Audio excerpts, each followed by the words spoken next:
வணக்கம் நேயர்களே, little single சேனலுக்கு உங்களை அன்புடன் வரவேற்கிறேன். எங்கள் அத்தை கோவிலுக்கு போயிட்டு வந்திருக்காங்க.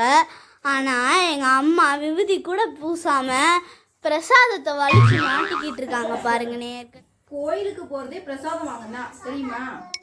அதனால தான் நான் பிரசாதத்தை எடுத்து சாப்பிட்டுட்டு அதுக்கப்புறமா திருநீர் குங்குமம்லாம் வச்சுக்கலான்னு இருந்தேன். அதுக்குள்ளேயே நீ வீடியோ எடுத்துட்டு இப்படி பண்ணுற. அம்மா இதை வீடியோ எடுக்காம என்னம்மா பண்ண சொல்கிறேன்? நீங்கள் எல்லா நேயர்களுக்குமே தெரியும் கோயிலுக்கு போகிறது பிரசாதம் வாங்குறதுக்காக. கோயிலுக்கு போகிறது எதுக்கு கீதா? பிரசாதம். பாரு இப்போ கீதாவும் அதை தான் சொல்லுது, நானும் அதை தான். அதுக்கு கொஞ்சம் கொஞ்சம் கொடு. புளி சாதம் கொடுத்துருக்காங்க நேயர்களே. புளி சாதத்துக்கு இவ்வளோ பில்டப்பா? புளி சாதம் ரொம்ப டேஸ்டாக இருக்கு நேயர்களே. புளி சாதம் டேஸ்டாக இருக்கா? கோயில் பிரசாதம் எப்பவுமே டேஸ்டாக தான் இருக்கும். எல்லாத்துக்கும் கொடுங்க.